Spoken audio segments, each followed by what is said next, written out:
Welcome to New Earth Lifestyles. I'm Jane E. King, and it's December 4th, 2014, live show. Call us if you have any questions on today's show. And this is a program created to give you an opportunity to look at life from different perspectives, look at your life from a way that maybe you've never thought about or looked at before. So New Earth Lifestyles, looking at your lifestyle and taking what you see here on the program and maybe checking it out or feeling how it feels for you during the show, or seeing how your life might be different if some of the processes or some of the things that I and we present here might help your life become a better, more productive life, happier, hopefully. That's my goal, happiness. And so I hope you all had a wonderful Thanksgiving last Thursday, as I was not here. You had a rerun from the show before, I think. And I wanted to say a thank you before we begin to Manchester TV, Manchester Public Television, for this beautiful studio in downtown Manchester, New Hampshire, and also to John Eric O'Neill, my technical director today, for setting up the cameras and the sound and so forth. So we're going to give a little gong, a big gong to that. And on that note, we will welcome my today's guest. I can't talk. I'm tongue-twisted. Nancy Montville from LegalShield. Welcome, Nancy. Glad to have you here. Thank you very much. I'm happy to be here. Nice. It's a fun opportunity for me. Thank you. You're welcome. Yeah. So we met at a thing called the Network Palooza. Yeah. That was put on by Debbie Hoffman Adair in Hooksett, and that was a great event where many like-minded business people were networking. Yeah. So that was a fun day that we met, and we met again last week or a couple weeks ago to talk over coffee or tea, and you courageously came on the show or decided to, to come on and talk and see what you might offer to the public through the things that you do, but also your life experiences that have brought you to what you do, to the LegalShield. And I know we talked about your parents coming from Germany, and so they were immigrants, and how life could have. I think that might helped you to grow into the life that you have. So, would you like to just talk a little bit about yourself? Sure. Thank you again for the opportunity. I really enjoyed meeting you and getting to know you a bit at Panera Bread when we got together. Yeah, that was fun. As I had told you, I'm the ninth born of 10 children. The ninth born of 10? Let's go on to that.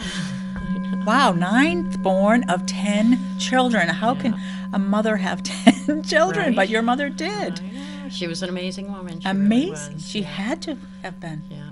She just, the anniversary of her death was just a couple days ago. 16 years ago she passed. Oh, I'm sorry. Yeah, no, I know. It's one of those dates you don't, that gets buried in your brain. Yeah, but I still feel her with me, Oh, and before she passed, she used to say to me and to my younger sister Sonia, whose birthday it is today, actually.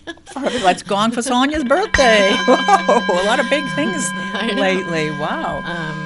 She used to try to say, when I'm gone, and we'd say things like, "Oh, Mom, don't talk like that. You have a lot of years." And she'd say, "No, don't interrupt me, and don't tell me that I can't talk about that. That's my next phase, and I'm not afraid." But she said, "But more importantly, I'm trying to tell you because I'm trying to tell you something, and I want you to pay attention."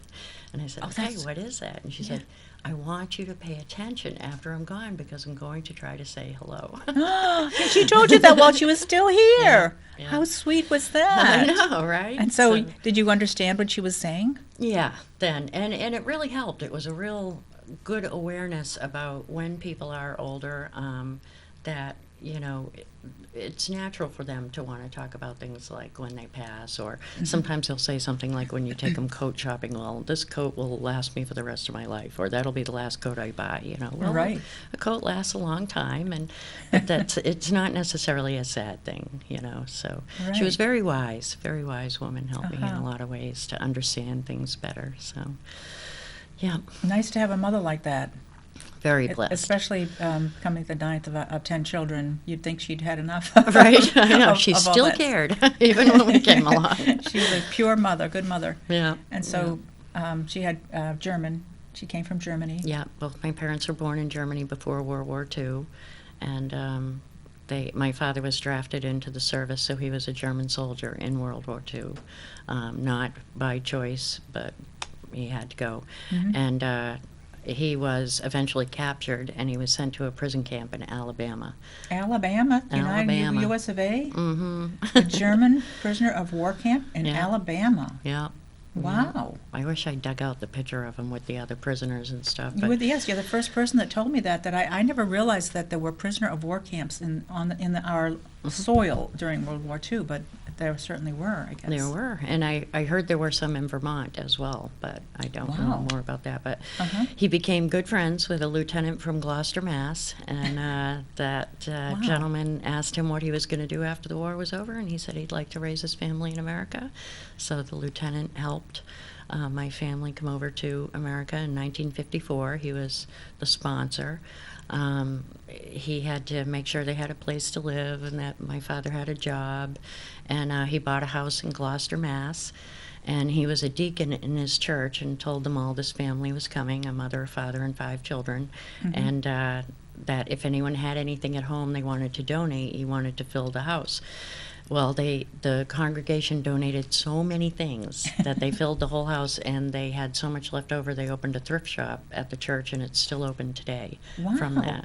From your family coming from Germany Mhm. in Gloucester. Gloucester, Mass. Yeah. And what a big heart that lieutenant must have had, Yeah. or does have. It's in his family as well to sponsor the prisoner that he was watching over at the Yeah. prisoner of war camp. Yeah, and I Wow. think it's a great story because it isn't, they didn't care that, he was from Germany and he was from America. They became friends, Right. know. They were and just human beings. Just human beings in a situation that neither of them planned on, Right, So right. there's a lot of great stories like that coming from wars, I think, but Uh-huh. it's, That's a good story coming from World War II. It's Yeah. a happy story. And then, so your parents came over with 5 children, which is quite a lot. yeah, and then they had 5 more. And they had 5 more. Wow. I know. 10. 5 children here and 5 children from Germany. And so your sisters and brothers, the first 5 are naturalized citizens? Yeah, they became citizens as soon as they could. I think they had to wait for 5 years. I see. And to start school in September, they landed in June. In order to start school in September, they had to be able to read, write, and speak English. Really? Yeah, but the neighborhood children helped a lot with that. And children naturally pick up language a lot faster than adults. Right. That our brain is ready for that Yeah. at that time. Okay. And so that was not a problem. And then, and then the second 5 came along. And honestly, those older siblings seem more like aunts and uncles to me. And their children are like a couple years younger than I am, so they seem like cousins. And Uh-huh. but it's wonderful to be part of a big, big family. A big family. And that I'm not sure that the requirements are still the same for children to have to read and write and speak Yeah, I don't the think so. English to go to school nowadays. I think they've really made that that has been a big change, which is too bad. Yeah. Because we really should hang on to our English language. Yeah. I know Spanish is a second language, but when I lived in Florida, some of the department stores would speak Spanish, and primarily, and I didn't frequent them when they asked me things in Spanish because I didn't speak the language. Yeah. Yeah. I think it's important. I wish there were more of it. And not at all, I mean, we still celebrate Christmas the German style, Oh, really? Christmas Eve and everything. So it wasn't like culturally we were giving up Right. anything. It was just, we're Okay. in America now, so let's speak English.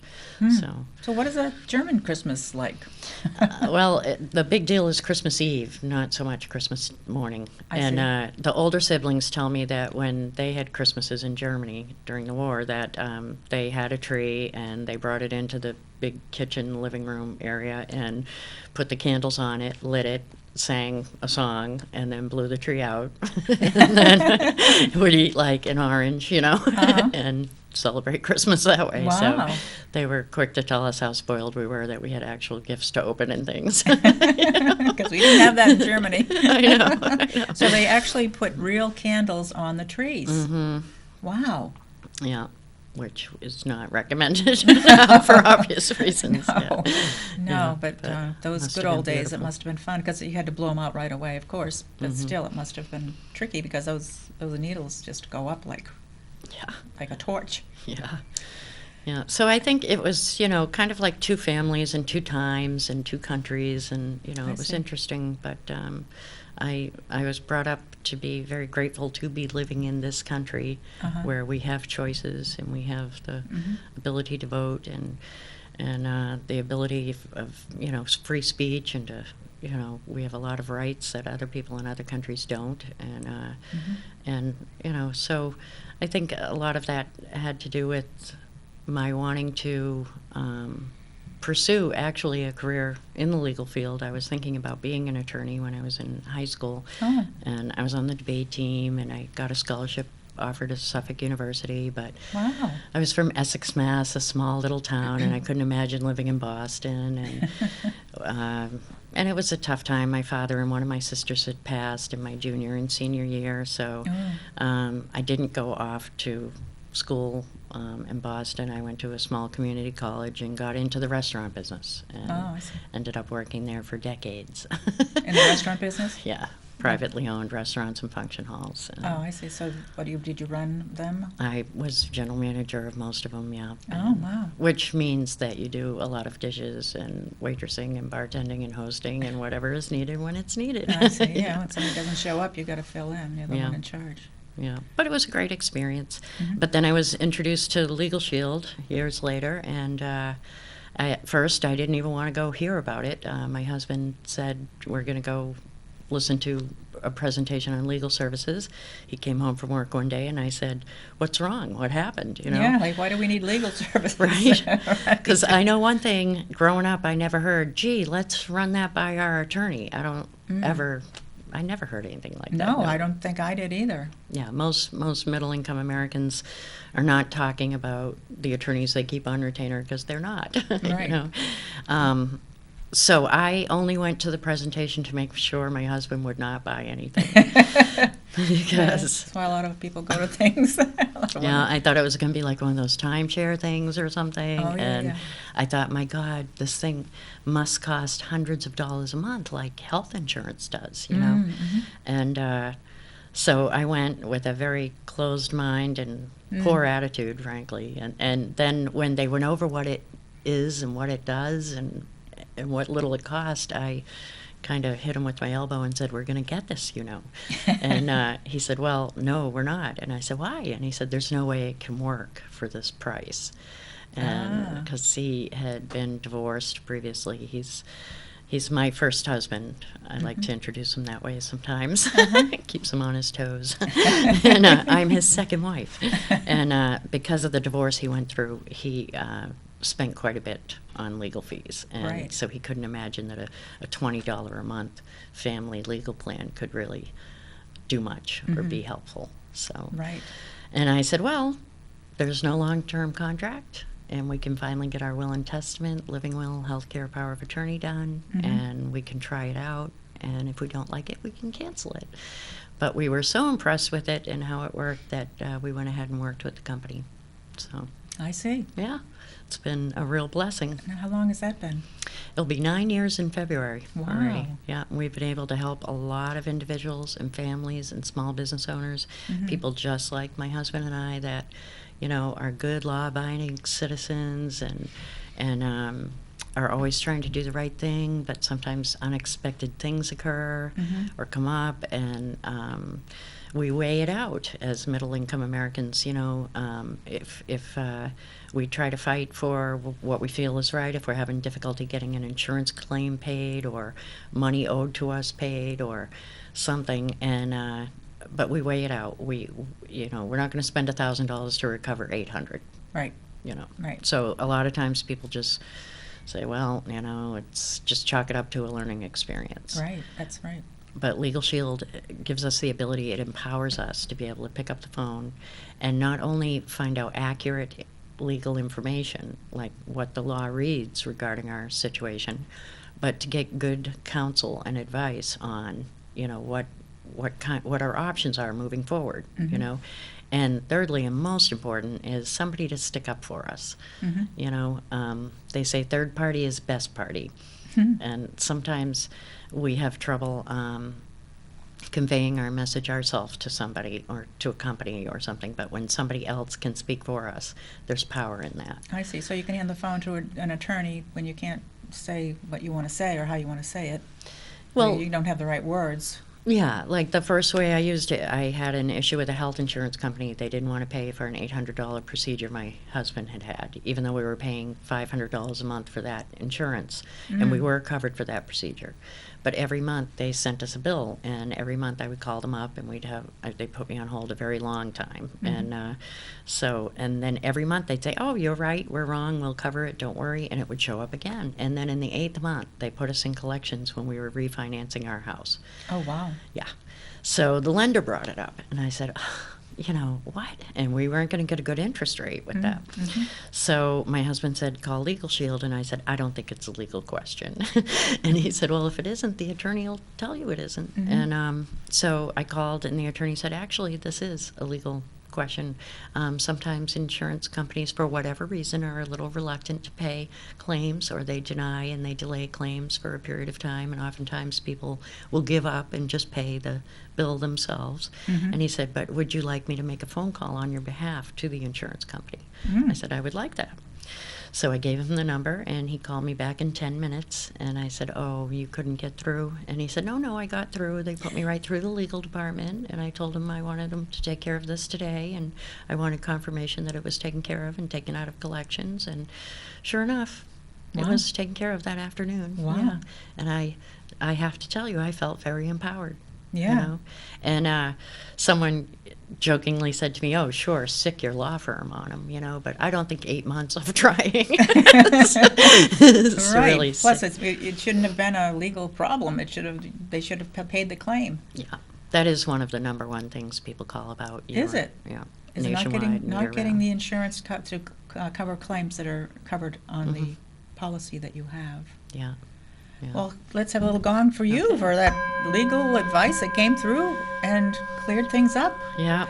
And yeah, us middle-income Americans don't have that luxury of a lawyer on retainer to be able to ask those questions to. So in this case, you didn't even know it was a legal question, but you got it resolved in 10 minutes as soon as you called. I know. So that's pretty cool. Yeah, and that's the thing. They encourage us to call whether we think it's a legal question or not. If it's not, they'll advise us to talk with, if it's a tax-specific question or an accounting-specific question, they'll say, you might want to talk with a tax preparer or an accountant. Mm-hmm. But if it's a tax-legal question, then they would advise us in Mm-hmm. that manner. But there's no bill, so you don't have to worry that you're calling and asking the wrong question. There's no clock ticking when they're talking with us. Right, like a There's- lawyer would have a clock ticking, and you get the first consultation free, but after that, the clock's ticking. Right, and we get a case number so we can call back about it. Oh, you do? And- Okay. Yeah, because we at LegalShield, they help guide people through processes that, like loan modification isn't handled in one day. It's a long, drawn-out process. What is loan modification? When someone is financing their home through a bank or some other lender, and they want to refinance or have a loan modification is a type of refinancing. Oh, I see. Okay. Refinancing and loan modification are both legal matters, Uh-huh. and most middle-income Americans don't use attorneys to Mhm. help them with it. But it Yeah. is it's a large legal transaction in those people's lives, really. Right, right. And so LegalShield members get the benefit of being able to call ongoing about that whenever they receive new correspondence about it, or whenever they're asked to fill out a new form, they can have it reviewed and Mhm. advised on, and it's very powerful. So it's another set of eyes taking a look at the documents and things to make sure everything is in order. And Mm. yeah, it's comforting. Very comforting. Mm-hmm. Great. So you've been in this for 9 years. Mm-hmm. I feel like it's my calling. I feel like I would tell people about this whether I get paid or not. Oh, so this is your business. Mm-hmm. And when did you start? So how does that work for you? Well, we're sort of like franchisees in a way. We purchase our LegalShield business for a one-time fee. Okay. Franchise a lot of franchises cost tens of thousands or hundreds of thousands of dollars. Our LegalShield business costs $149. It's a one-time, lifetime. And then we are independent contractors. So that gives us the ability to market the family plans and ID theft coverage and small business plans and commercial driver legal plans. And Oh, I see. So there's all different kinds of coverage. I see.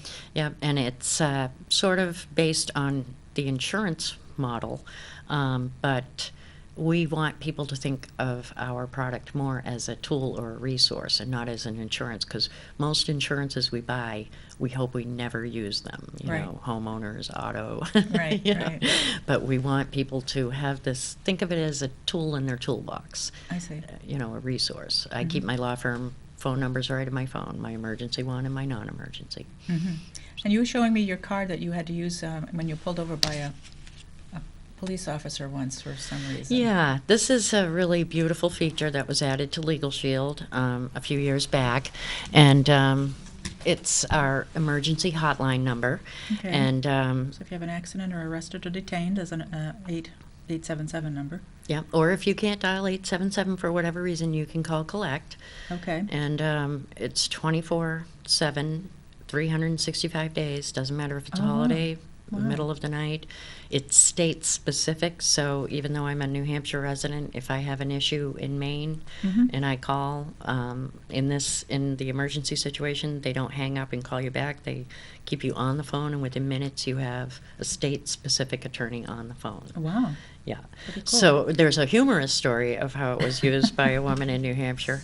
An older lady was driving on the Maine Turnpike one Saturday afternoon and got pulled over by a Maine state police officer. Yeah. And he was asking her, you know, when's the last time you had your eyes checked? And my goodness, those lenses are thick on your glasses. And Really? yeah, just kind of giving her a hard time. Yeah. And she said, you know, you're making me a little bit uncomfortable. I think I would like to call my lawyer.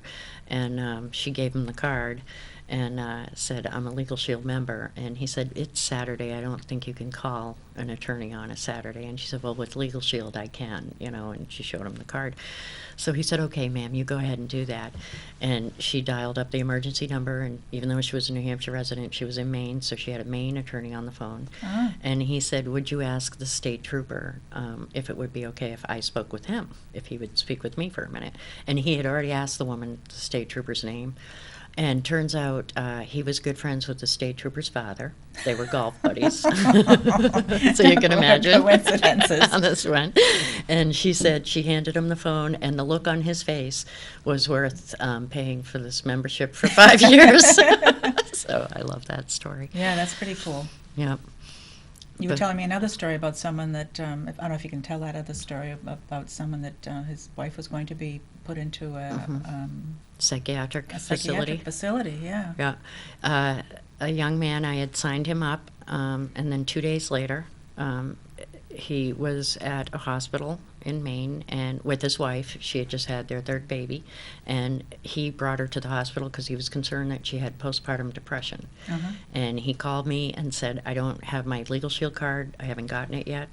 But I have your card in my wallet, and things are not going well, you know. And he said they said that they want to send my wife to a psychiatric facility for an undetermined amount of time. She's going to be leaving in 45 minutes. I am not allowed to go with her. Wow. And I need to sign 6 documents. And I said, no, I want you to call the emergency phone number. So he did. And the attorney got right on it. He said, first of all, he talked to the staff. He said, why is she leaving in 45 minutes? Is she in danger, or is there a bus that leaves every day at this specific time? Like, where's this 45-minute thing coming from, Right, you know? right. And he said, he's not signing anything until I review what it is you're having him sign. And of the 6 documents, he only let him sign 4 of them. And then the attorney went above and beyond. He had a paralegal contact a doctor and a psychologist that were not employed at that hospital to go in and make their own recommendation and evaluation. Wow. And they both said, why are we not starting with overnight observation? Right. Why are we not considering that? So that's what they did. He got his wife back the next day, called me, so grateful. Wow, you so know. she just stayed overnight at the hospital that they were at. Yeah. And then I saw the attorney a couple months later at a training, and I thanked him for taking such good care of the member. And he said, "Do you know how important that story is?" And I like to laugh a little, so I said, "Well, I'll tell you, if my husband has me accidentally committed, he better run very quickly when I get out." Right? And he said, "No, but think about this, Nancy.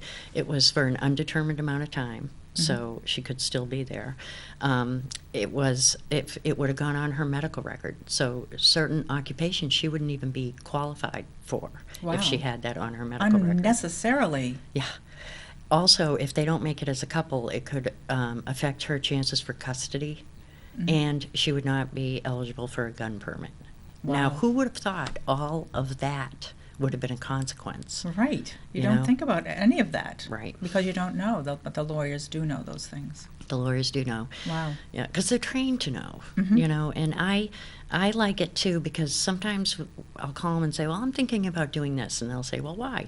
And I'll say, "Because I want this outcome," and they'll say, "Well, that outcome could happen, but so could this outcome." Well, I never thought of that outcome. Oh, really? You can call know? them just for advice of making a decision. Mm-hmm. Huh. Yeah, unlimited number of times you can pick up the phone and Unlimited number of times. Oh, it sounds like a good deal. call. Yeah. Yeah. Wow. So, but the emergency feature is near and dear to my heart. It's something our founder put in place a few years ago. So if we are ever being questioned, arrested, or detained, so it could be a matter of a car accident and the Questioned, police arrested, show or up detained. and they're asking us questions. And I don't know about you, but I've had a few car accidents and I'm very shaken up and I talk, and sometimes not say the best things Yeah. at that time. Right. And if we, depending on how we answer those questions, we could pay for that accident for the rest of our lives. I And see. so if we have an attorney on the phone saying, "Calm down, you don't need to answer that right now, you're going to fill out a police report," or whatever, guiding us through. It's a guiding us through life tool. So, Wow. Pretty good. yeah. And it's helped you in many ways. Yes, in your it life. sure has. It sure has. And I have to tell you, years ago, before I knew about LegalShield, we had a situation where I wished that we could pick up the phone and call a lawyer, right? And I thought about it for a minute, and I thought, we don't make enough to pay anyone $200, $300, $400 an hour unless it's really critical. Right. And then if you don't know a lawyer, how are you going to even get one on the phone? Who do you call? Who do you even know who to call? Right, What they do you usually- flip through the yellow pages or something? You know? Right. Exactly. You know. And then too, I thought, well, if we didn't pay our bills, if we didn't have a car payment, if we didn't have rent, if we didn't have a mortgage, we'd be eligible for legal aid, which is not very good, but at least it's something, right? Right. So that's the other end of the spectrum, was when you're on Social Security or social assistance, public assistance of assistance. some public assistance of some type. You do qualify for public aid or public attorneys. Yeah, and the wealthy qualify through Their being money. affluent enough, but there's a large percentage of the population that they just don't have that opportunity. Right. And when you think about it, you know, on the courthouse, the Supreme Court house, it says equal justice under law, but really in this country, how true is that, you know? Equal justice under law. Yeah, it's really about whether you can afford it or whether you qualify for Right. help. Right. Or we even say liberty and justice for all. You know, we want it to be so. Right. But I just feel that, you know, for less than what my cell phone costs me a month, I feel I do get access to equal justice under law. That's great. And we Well, can let's practice go into that. preventive legal care. Preventive legal care. What a concept. What a concept. Preventive legal care. I like it. I like it. Well, I haven't signed up yet, but maybe I will. Okay. We go into companies and offer this to employees, and oftentimes the employer will say, well, they're not going to want anything else to come out of their paycheck, or you can come in, but I don't think any of them will want it. And I never consider it a waste of my time. If I go in front of a group of people and just take them from not knowing to knowing that they can have this, it means the world to me. you Yeah, know? the awareness that you're giving people, the awareness that you gave me in our conversation and continuing today is amazing, to simply know that something's out there that that can help, that can be available. Yeah, because there's a lot of people laying awake at night worrying about, you know, gee, the loan modification or refinancing isn't going well. I wish we hadn't pursued it. Or my landlord, won't fix these things that I'm asking him to fix, or I haven't received child support in 3 months and times are getting tough, or, Right. they're asking me to do things at work that I don't think are right, or, I got something from the IRS I don't understand, or what are the consequences if I choose this plan for Social Security over this plan, if I take the monies now instead of later, and, there's just all kinds of concerns that people just need guidance and need information, accurate, state-specific information, so they can make the best decisions for themselves and their families. And the employees, when I'm in front of them, they're like, wow, I didn't know this was what this is. Yeah, I'd like this. And even if they get the whole package, legal and ID theft together, it's under $7 a week. So a lot of them spend that on lunch or coffee or a six-pack anyway. Right. And so what is the ID theft? Tell us about that. Well, that's an interesting piece, too. We use a company called Kroll, Kroll, and actually Kroll came to us years ago. And you use them for what? Well, identity theft is a serious situation these days, and identity theft is also a legal situation. And part of the problem with identity theft is that even though we are careful with our information, sometimes companies and agencies that hold information on us are not so careful, and that our information gets compromised through a data breach. You might have heard of different data breaches in the news, almost weekly now. Yes, right. Okay. And so we still need to be careful with our personal information. I'm not saying that, okay? But we have to understand that we can no longer prevent somebody getting our personal information and being able to use it in any number of ways. Some of the most common ways are financial identity theft, people opening accounts in our name or getting utilities in our name or leasing a car or buying a car in our name. There's medical identity theft, which is really rampant. AARP and Consumer Reports do a lot on that. As far as someone stealing your records of your medical? Well, there's a couple different records? reasons why people would commit medical identity theft. One is they may not have health insurance, but they may need medical attention, and so they use someone else's identity. They get the services, but they don't get the bills. The other reason is they may not want what they have on their medical record because it could affect employability, or used to be that it could affect insurability, but now everybody needs to be able to be insured whether they have a pre-existing or not. Right. So that's an issue, and the problem with that one is if we arrive in the hospital unable to speak for ourselves and they pull up our medical records and they go by the information on there, if it's incorrect information or identity theft, they might think we're diabetic when we're not. They might think we're type A blood when we're type B. Right. It could be a problem. There's criminal identity theft. More and more companies do background checks now before they hire people. So if someone has a criminal background, but they really want a specific job or want to live somewhere where they're going to do a background check, oftentimes they'll take someone else's identity.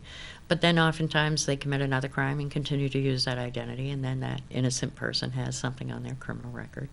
Wow. All this is complicated, a lot going on with that. Yeah, very difficult to unravel and resolve as a regular citizen, to know who to call at Social Security or Criminal Record Information Bureau or Law Enforcement or Motor Vehicle or Medical Information Bureau. And if we get a human on the phone, what do we say then? How do we get them to do what they're supposed to do? You know? What's the wording? Yeah. And the sad thing is we're guilty until proven innocent with identity theft, unfortunately. Because if somebody opened an accounts in our name and they are ruining our credit and we want to purchase a house or a car, we have to correct that before we get the interest rate we'd like. Right. If someone is using my identity to get a driver's license and has an outstanding warrant or has a DWI or something, and I go to renew my driver's license and that pops up, I have to clear that up before they issue me a driver's license. You know, tax refund ID theft is huge. So I want people to file their taxes early, because thieves go online electronically and file for people with very little information. Really? Yeah, they don't have to provide W-2s or 1099s to back up their filing.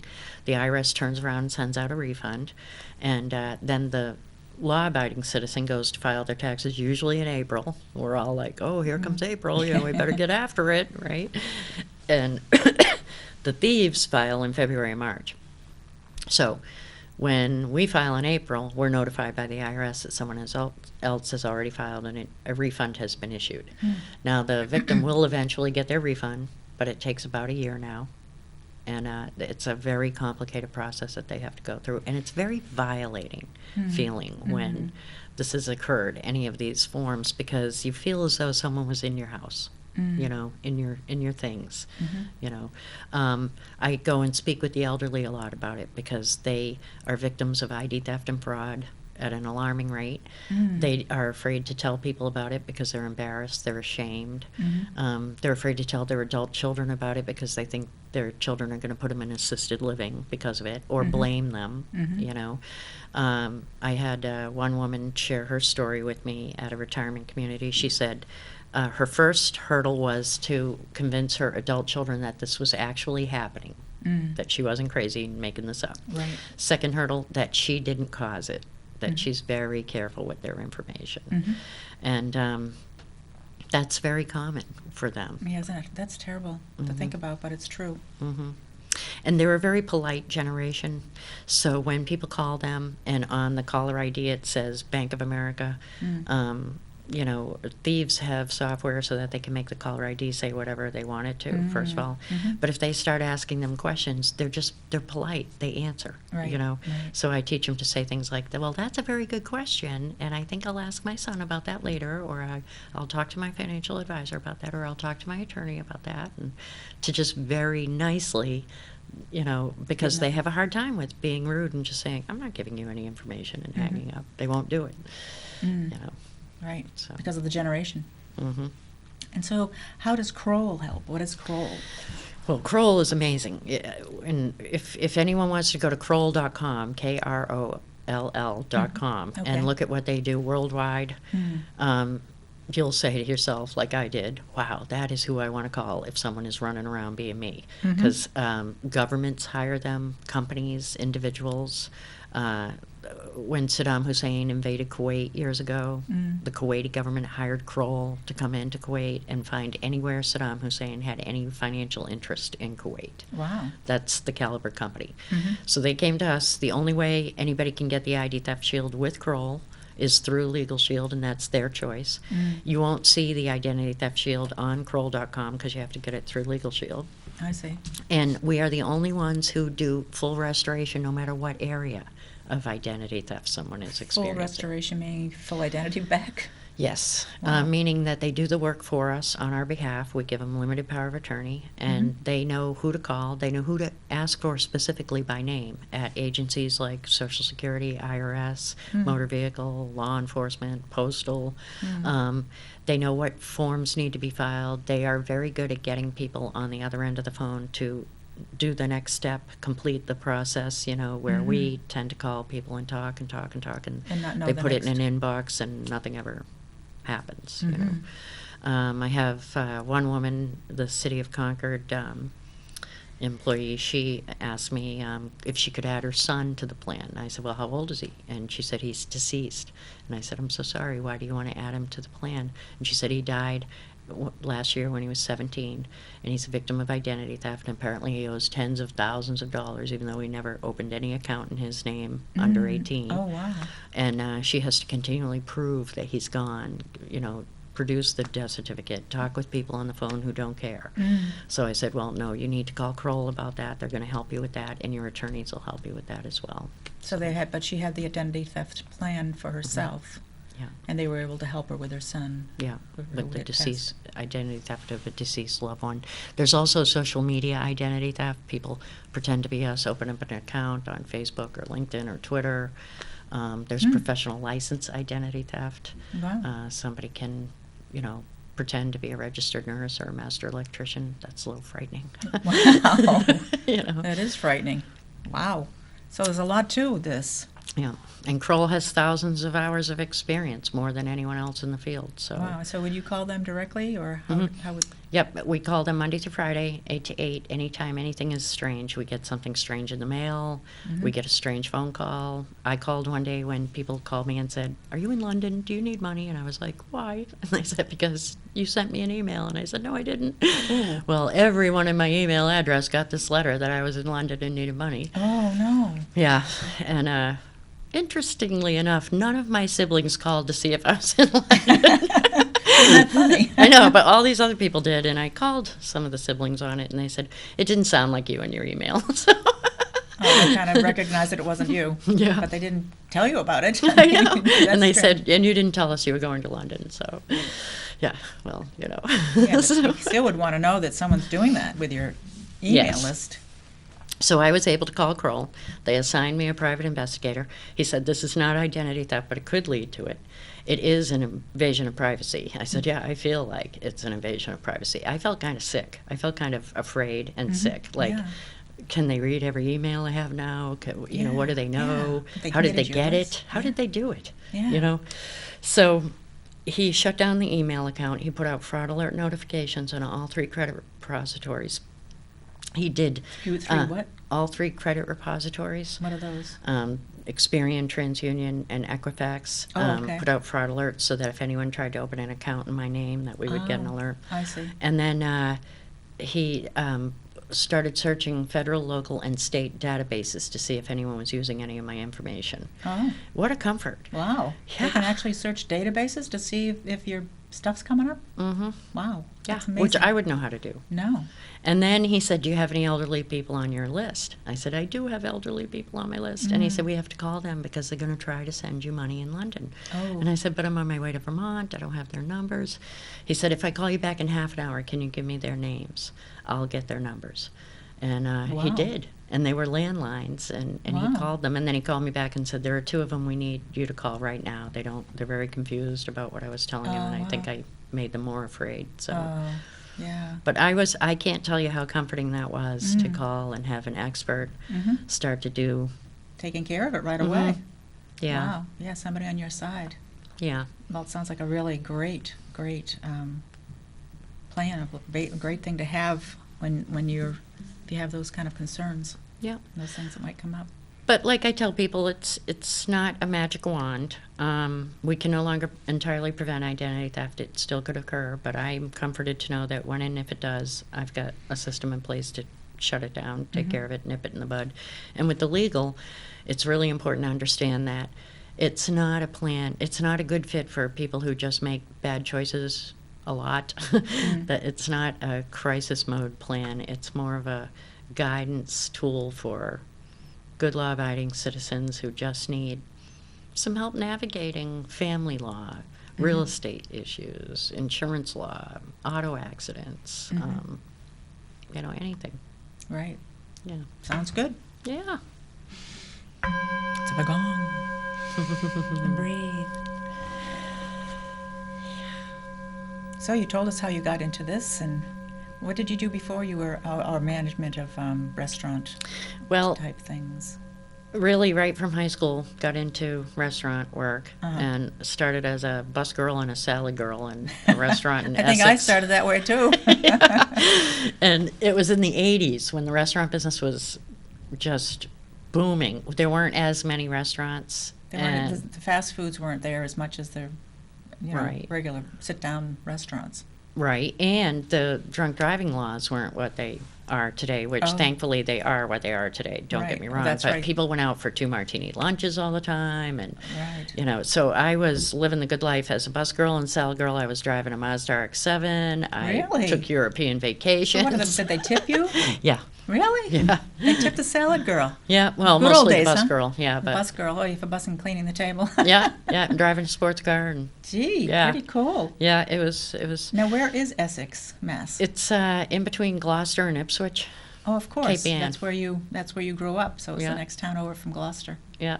Oh, cool. Yeah. That's a nice part of the country. Yeah, it is.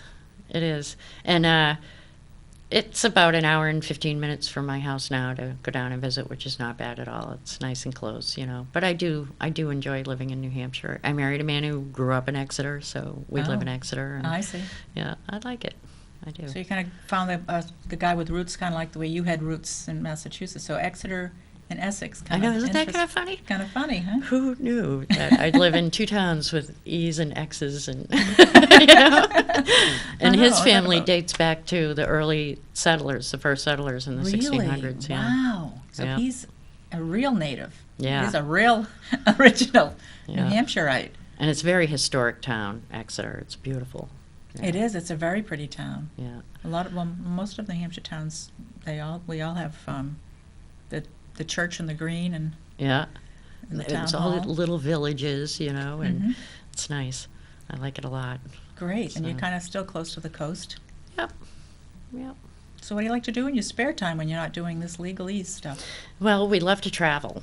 Oh, Yeah, and actually, LegalShield has sent us on some great trips, all expenses paid. They're Really? very generous with their independent associates. You do a certain amount of production and you earn a trip, and Oh, wow. they send 400 people and a guest every year to an exotic resort, so that's nice. wow. Where have Yeah. you been? Um, What's your favorite place, maybe? Cancun, I think. Cancun, One resort, they rented out the entire resort so that we could all just be Wow. there together. And Nice. that was wonderful because the resorts prior to that were really large and spread out, and we didn't really see the people that, you know, we were there the whole week with them, but the resort was so large we didn't see them. So Huh. we've made a lot of really great friends over the years across the country and in Canada from Oh, this. okay. But we love camping. We go to Bow Lake a lot. My father-in-law owns a beautiful island on Bow Lake. Really? There's an island on Bow Lake? Now, is that in Exeter? Oh, quite a few islands on Bow Lake. No, it's in That's- Northwood and Stratford. Northwood and Stratford, okay. Yeah. And yeah, it's a gorgeous island. And yeah, there's a when I loon was a- sanctuary on it. Really? Yeah. Oh, cool. Yeah, I don't think I've ever been to Bow Lake. it's a Well, beautiful actually, lake. I take that back. I was just going to say, when I was a kid, a teenager, I think we went to Bow Lake horseback riding. Mhm. Is there a horse stable somewhere in the Edge? Probably, yeah.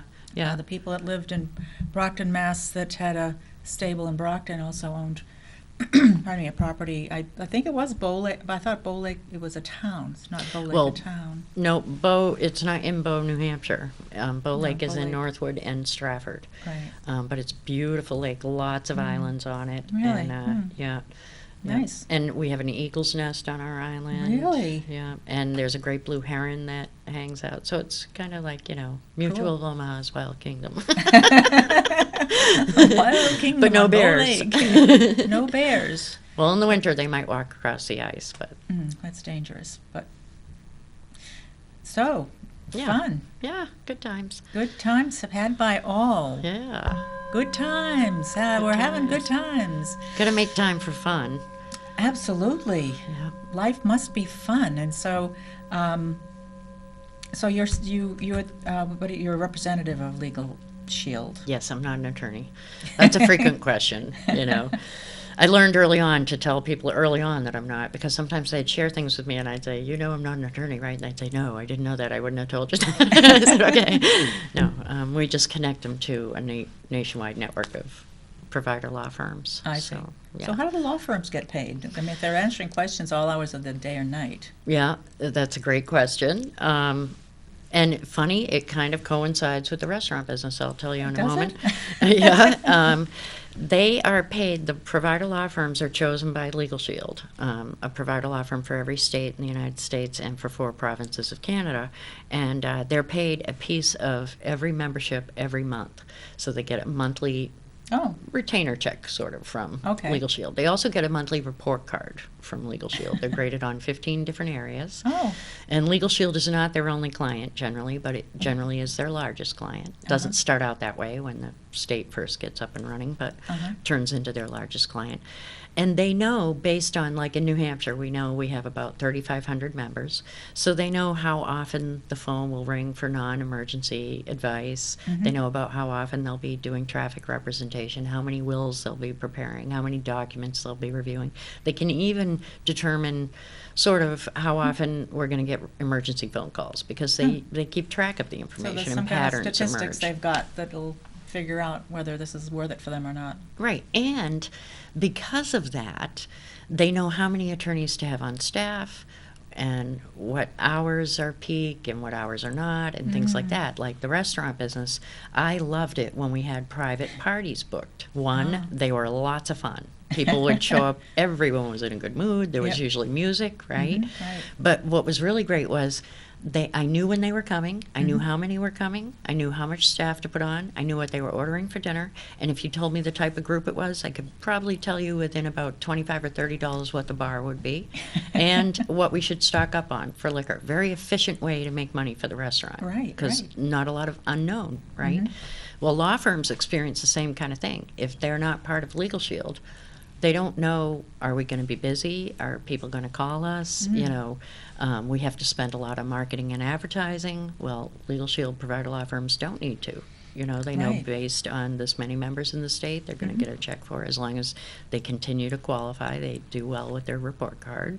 Yeah, and even if there's 3,500 in the state, members, state of New Hampshire say, and they received $1 for every one of those, that's $3,500 a month. Yeah. And I'm sure all 3,500 aren't going to be calling them. Right, right. That's the thing. You know, it's There's probably a small percentage that calls them every month. yeah. the Although time that we do try to continually educate our members to use it, and the attorneys do too. They'll say, now, don't hesitate to call when you're wondering about anything else, or is there anything else you're wondering about today, or, Yeah. you know, one day. So you don't just get one question, you can just Yeah. get many questions as you have. They are allowed to say, okay, you're pretty creative. You call with the same question every day. You just word it differently. So we're going to call it a day with this question, Oh, you know, okay. because we've answered it or whatever. Yeah, But okay. and they have fun with us. You get to know your attorneys. You know, like one day I was driving down the road and I saw a sign that said "Move Over Law" enacted today, and I thought, I don't know what that is, but you know, I better find out. So I called my law firm, and the attorney called me back, and he was teasing me. He said, "What, are you legally lonely today?" You know, and I said, "Why do you say that?" And he said, "You want to know about the Move Over Law?" And I said, "Yeah, I'm curious. You know, what is it?" And he was chuckling, and he said, "Yeah, you wish that it was when someone's in front of you with their blinker on for a really long time that they finally move over and make a turn." And I said, "Yeah." And he said, "No, it's we were always supposed to move over a bit if we saw emergency lights." Blue lights, I guess, and then they added amber and red. That when we're going down the highway, if the left lane is open, we're supposed to move over there. If we don't have a separate lane, we are supposed to slow down and bubble out. Common sense, right? But what a lot of people thought it was when an emergency vehicle was coming down the street, if you were coming the other way, that you were supposed to pull over. Well, we were supposed to do that for years and years. Yeah, that's part of the law. Yeah, that's not new. That's but not that's new. what a lot of people thought the move over law was. But to just be able to pick up the phone and do that with knowing that I'm not getting a bill and Right. you know, Yeah, new law. what is this? Because we should know what it means. I mean, people don't use that. I knew what that law meant. I think at the first of the year, this year, or sometime recent, it went into effect. Yeah. And I think it said somewhere on the side of the highway what it was at some point in time, because I had no idea what it was, but I saw it written somewhere. Yeah, And and then- I used to look on WMUR, would have, you know, recent laws that have passed in New Hampshire, Oh, which really? a lot of laws are passed in New Hampshire, you know, because we have 400 in the House of Representatives. But trying to read these bills, and I feel I'm fairly intelligent, you know. And you want to be a lawyer. Yeah. Yeah, I'm reading them, and I can't. I say I get the gist of what the bill is about, but I don't understand. Like if I were to vote yes on this, What it would do. right? What would a You yes know? vote do? And that's sort of like voting sometimes when you vote for some of these things that are in the, I forget what you call them, but the new Referendum or whatever. referendum or whatever they, are doing in the town. What is a yes vote going to do? So sometimes they do a little synopsis at the bottom that says if you vote yes, and this is what's going to happen. But right. that's what I need to know. Because when you're reading the bill, it's really not clear. Right. You know, and you think, but voting yes is getting what you want to Yeah. accomplish, but you're told no. Actually, it doesn't mean that. That would be a good thing to call your attorney about. You know, Ah. to have a better understanding about Yeah. that too. Pretty cool. Yeah, yeah. So it is neat. A lot happening. Yeah. There is a new bill going into effect January 1st, which is important in New Oh. Hampshire. It was in Business New Hampshire magazine in the November edition, that okay. if people do not have, we discussed this actually, I think, a healthcare power of attorney in place for themselves, and they end up in the hospital unable to speak for themselves, one will be chosen for them. That's right. by the doctor or nurse. They'll use a formula starting with the spouse or common law spouse or civil union partner, unless there's divorce proceedings, separation or restraining order.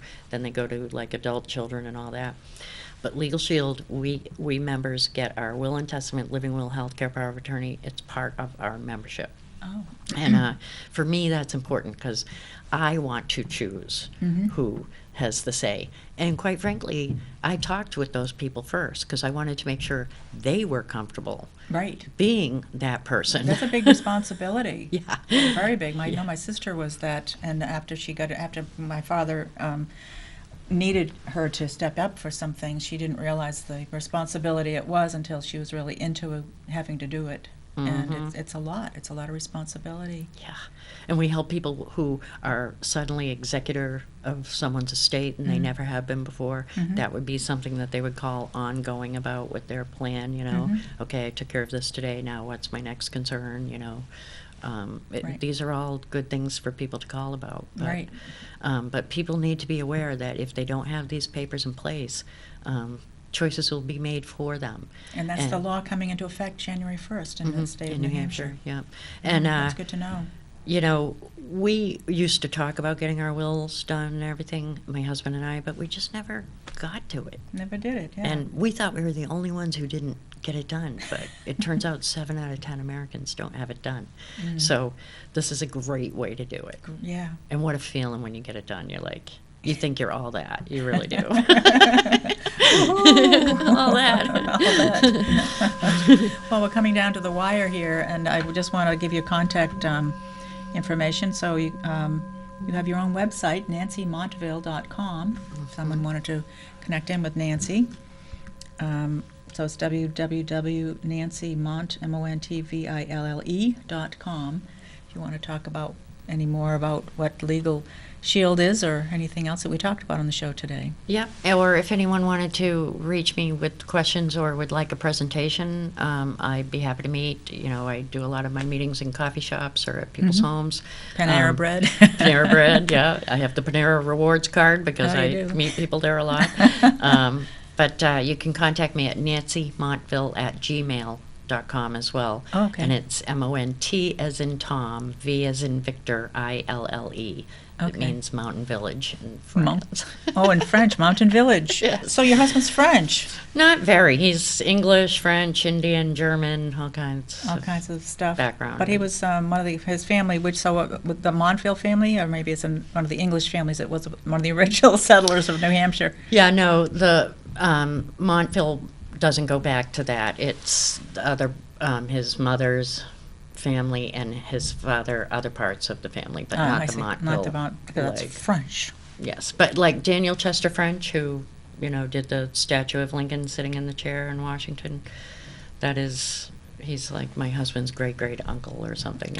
And his house is like Wow. 7 houses down from us in Exeter. You Oh, know. really? Yeah. He was Wow. an Exeter resident. So. For heaven's sake, I never Yeah. knew that. Yeah. Well, New Hampshire's got some pretty historical people that came from here that did some big things. Big things, yeah. Amazing. It's a great state. Well, it's so nice having you, Nancy. I Well, think we're thank getting you. winding down.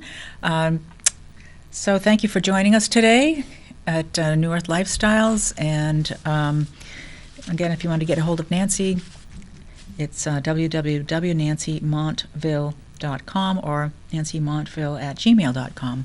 And that was a great, stimulating conversation about LegalShield and how we can take care of ourselves, this middle-income America that can't afford to have a lawyer on, what do you call that? Retainer. Retainer. This is a way of doing it on our own and having really quick access to legal information that's very detrimental to, can be very important for us. So before we close, thank you again, Nancy, for joining me today. And next week is December 11th, and I will be speaking here, and I'm not sure I may have a guest. I have a phantom guest. I don't know. But if you wanted to see me this weekend, I'm going to be at a Festival of Angels on Saturday in Nashua at the Radisson Nashua from 10 to 4, doing my feather readings and selling my drums and stuff. So if you'd like to meet me in person, please come down to Nashua at the Festival of Angels at the Radisson Nashua. So until next week, have a great week. And remember, your heart knows the way.